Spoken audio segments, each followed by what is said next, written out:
अस्सलाम वालेकुम प्यारे बच्चों क्लास 6th सब्जेक्ट कश्मीरी तो अस परान लेसन नंबर 8 8th लेसन यथ नाव सोंत तो रात पूर अमो गोडनुक हिस्स कि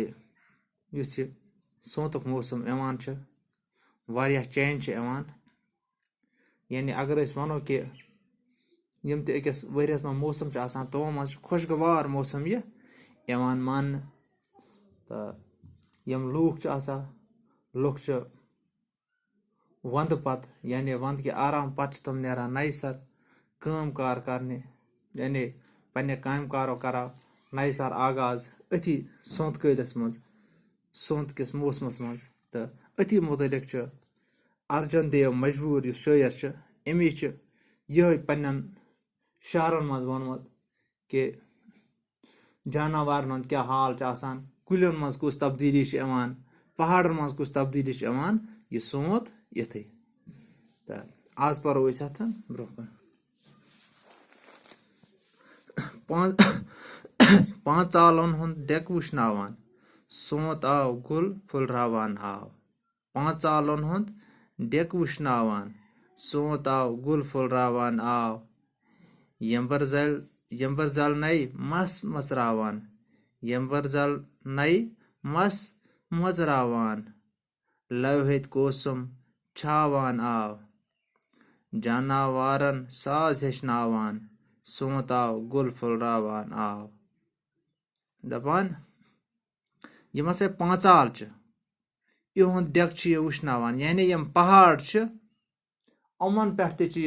खुशगवार हवा वातान ओतान अमो आसा वुचमुत वंद कोल मगर वह अमन क्या वाता यह सोंतुक खुशगवार हवा खुश हवा यह हसा अमन नश वातान तो सोंत आव गुल फुलरावान आव सोंत हसा आव गुल फुलरावा यानी हर तरफ हसा पोशी पोश नजरे गचान गुल नजरे गचान यंबर जाल नई मस मचरावान लवहित कोसुम छावान आव यानी यम हसा यंबर जाल पोश अख कस्म दपा यह हसा नई सर खसान यह नई सर वजूदस यवान यानी ब्रोट वंदस मज नुन कुने वंदस मज खत्म गोमुत मगर युथु सोंत यी गोडनथ यह यंबर जाल पोश खसान यह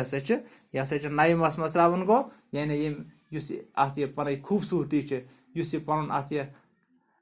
पन जसामत यह हसा नई सर वजूदस यवान कुस यंबर जाल पोश तो यम ते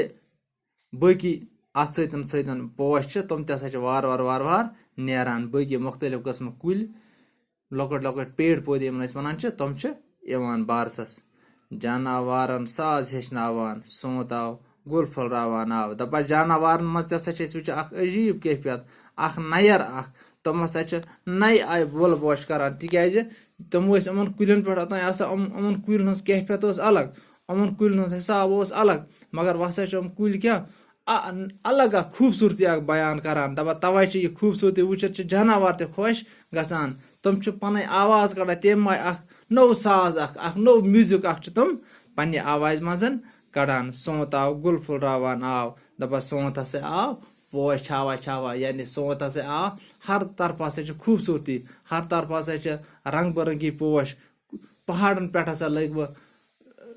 अलग खूबसूरती बासने मैदान मज लो घास इन अलग खूबसूरती वजूदस इन तो नज़म सोंत अमुक पोएट शायर अमस हसा नाव अर्जन देव मजबूर अमस तखल्लुस तो अथी मजबूरस पे अगर तुम वो अत पे अलामत बत यानी यह गो अम सुंद तखल्लुस तो इत पूर आज लेसन नंबर 8 कश्मीर यथ नाव सोंत मे पूर उम्मीद कि तुम असल पे समझ आमुत।